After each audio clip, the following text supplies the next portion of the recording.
People with mental illnesses often have a hard time coping with day-to-day life, and this can lead to them going missing or running away from home.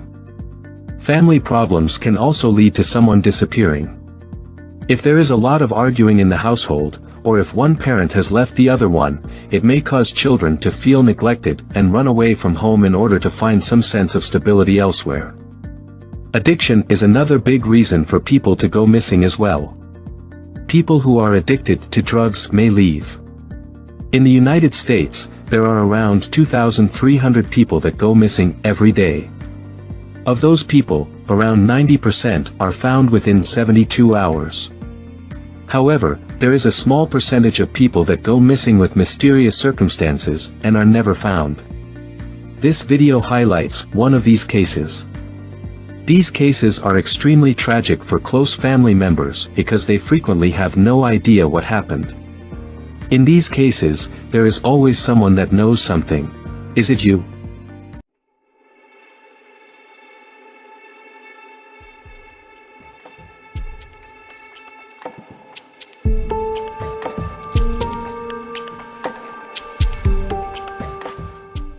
Christopher Metallic was a young man who disappeared in November 2012, in the small Canadian town of Sackville, New Brunswick.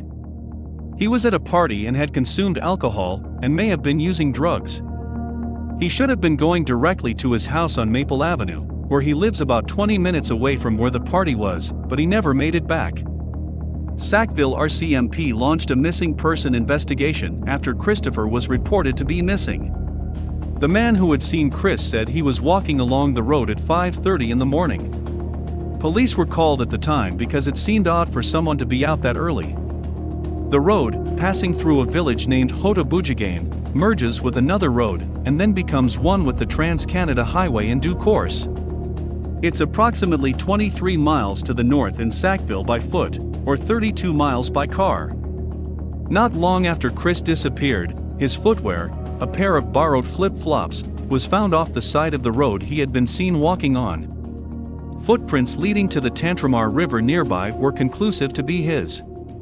Spencer Isaac, Chris's younger brother, had recently become a student of Mount Allison University, where Chris was attempting to enroll at the time of his disappearance.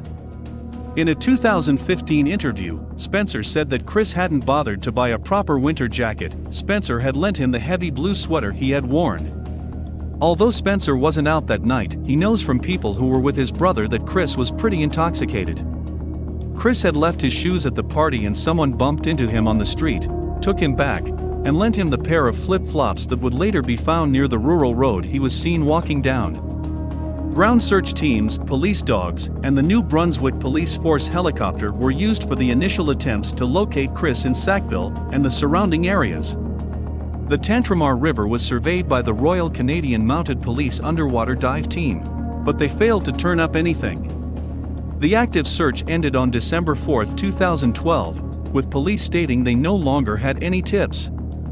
In 2016, the police revisited both areas and didn't uncover any fresh leads. Chris's family continued searching for him on their own, making the 4-hour trip to Sackville from their home in the Listigouche First Nation in Quebec every other week for over 2 years. They combed the woods of Upper Sackville on foot and on all-terrain vehicles for most of the day. His mother, Mandy Metallic, said, "Not finding him will be the worst thing. I need to bring him home. I need to bring him home, and then I need to find out what happened." His friends consider him a happy-go-lucky guy who's quiet and seldom causes havoc. Chris is a peacekeeper and will frequently step in to solve arguments between his schoolmates when called upon. He loved playing basketball and acted as a counselor at summer camps during his recesses from college.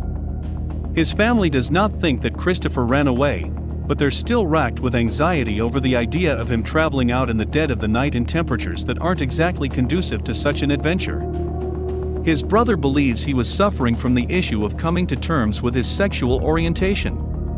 Emotionally, he had a lot of stuff buried deep down within him. He wasn't comfortable with expressing who he was. I feel like that really dragged him down. He wasn't at that point in his life yet to really just say who he was. I feel like if he did that, things would be different. He could still be here. For years, Spencer wrote letters to Chris which all ended with the same plea, "Answer back, brother." Sadly, Chris is still missing. Was it the alcohol that sent him on the wrong track and the elements took his life? Or did life just get too much for him and just disappeared? Another young man sadly vanished without a trace.